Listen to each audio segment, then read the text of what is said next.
Let's get started right away with the 15-minute Black Templar face. First I'm using some red to paint a rough T with the horizontal line covering the eyes and then going down over the nose and the mouth of the miniature. These are usually the parts where a face looks the warmest, where most blood is flowing. I apply that color rather thin, not too thin, not too thick, right over my black base coat. Next we need some gray and we'll fill out the cheeks. This is where later we will have stubble or the appearance of a 3-day beard or whatever you like. With this technique I'm rather using simple shapes to get some basic base coats onto the face, to have some underlining colors on a stage where I can simply mess around with paint, where I do not obscure any details, I do not disturb my skin tone, stuff like that. I simply put down a quick base coat. We can go with the gray around the part where the hair around his head would be visible later.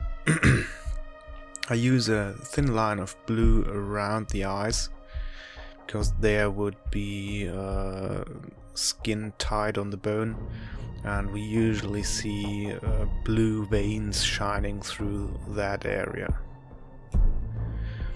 It's a good thing to have a look at oil paints or 2D paintings in general for this, to get a grasp what you want to achieve with this, which kind of skin tone or face type. I'm going with Mornfang Brown on top just to have a little warmer base coat there instead of the pure black. Note that you could use any kind of blue, gray and red. Simply try to experiment. So next is a dry brush, and we want it really dry. We do not want to have excess paint in the brush, thus I for once test on the edge of my base and I rub off most of the paint on the rubble on the base until I find that there's not very much pigment left, only so much that I can scrape at the edges and all the details on the face. I'm giving the face a thorough dry brush now, getting all the details highlighted and also merging the undertones, the base coat. It would have been simpler to have the head separate, but usually I like to have a miniature built already and painted in one go. As I have still lots of pigment on the brush, I keep on using it on the gun and details that need a light edge highlight, thus saving time again. And once more with the head. And there we are. Let's have a closer look now that we apply skin tone. As before, you can use any skin tone you want. I start with Boogman's Glow here, which is rather dark, and I'm going thin so that I can cover the whole face, and with a translucent layer so that all my base coats and the edge highlighting keeps shining through. The thing is, with this thin layer of paint I can always add another layer if it's not enough to cover, and it also some kind of flows into the little crevices where light would catch naturally.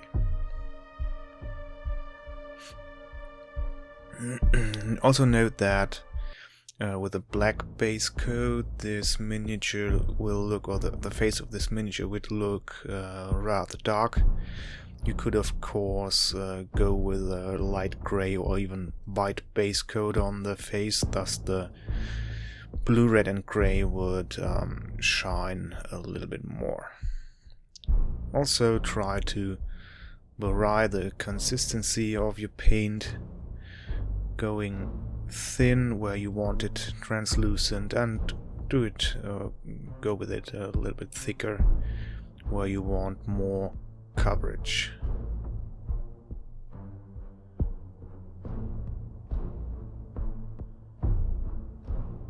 I'm still keeping with the Bookman's Glow only, simply by adding layer upon layer I navigate the opacity of the paint.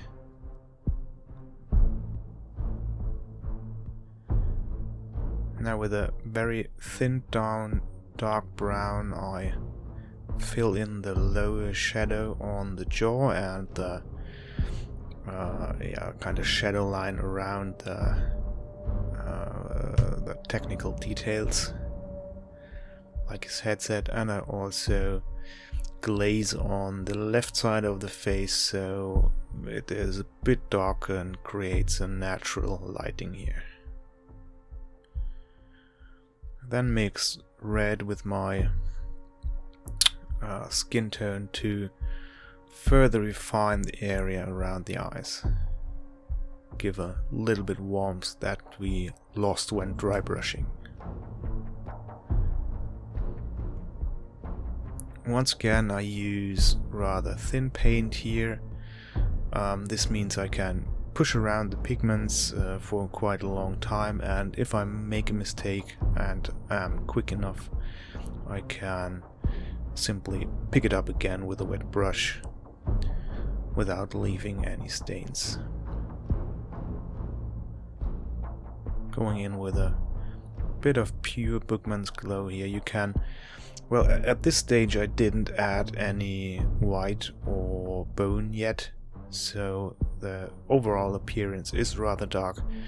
You always can go up, but I kinda like it is at the moment, or like it as it is at the moment. And once I've applied the main highlights on the armor, I see if it might need some lightening up there. Now mixing some of the grey with the skin tone, I can define the stubble on the face a little bit more. Here too, if you're unsure, go lighter with the first layer and then add more grey with each layer. The thing here is that you can always cover up mistakes with the base Bookman Glow without having to mix a skin tone or some intermediate skin tone or something like that. You can easily go back and forth.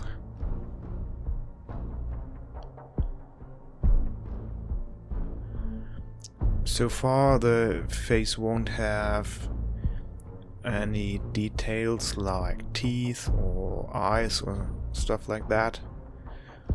I wanted it rather simple. Adding now Rakarth flesh mixed with a little bit of Bookman's so that we have the tone of the skin present in that layer, and I'm now doing some small highlights at the base of the nose, which usually is one of the lightest points in a face around the eyes, where light would catch on I'm lost for words for all the parts of a face, so excuse me for that. And of course, some scars and scratches in the skin.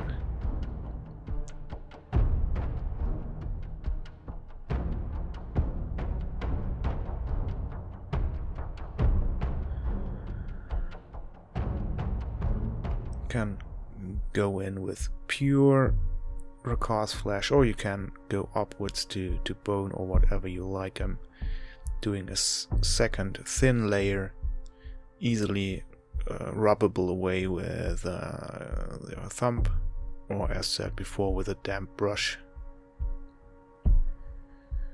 Going around all the parts here and there, adding a few more details, a little bit of texture, not much. Of course, for this stage it's mandatory that you have a brush with a sharp tip. Doesn't need to be a super small brush, as you want to keep the moisture at the front of the brush, else you will have a problem with paint drying way too early, and we want our paint consistency not just not like a wash, but very, very thin. Last but not least, we go with very thin morphing brown here to get the face a little bit more separate from the helmet seal or bionic parts or whatever it is that covers his chin.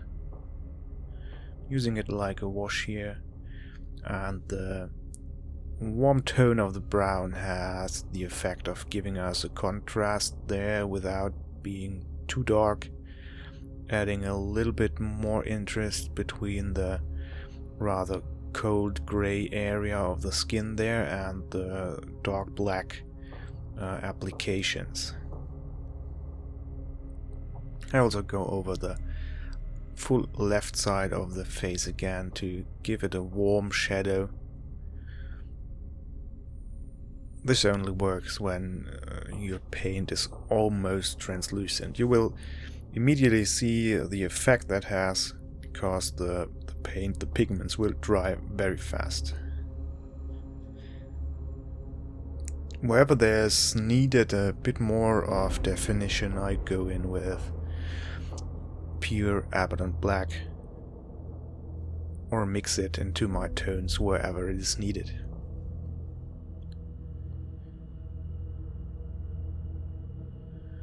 What you'll get with this technique is not a golden demon winning face, but it's probably more than you would get for the tabletop with a simple base coat and wash technique. And yeah, well, it looks easy when watching this video, but keep in mind that I've about 20 years of experience, so if you don't get here immediately, just try again. Keep it simple, take your time and be patient. I hope you enjoyed this video. Stay tuned and most of all, be excellent to each other. Thank you for watching. And Merry Christmas, of course.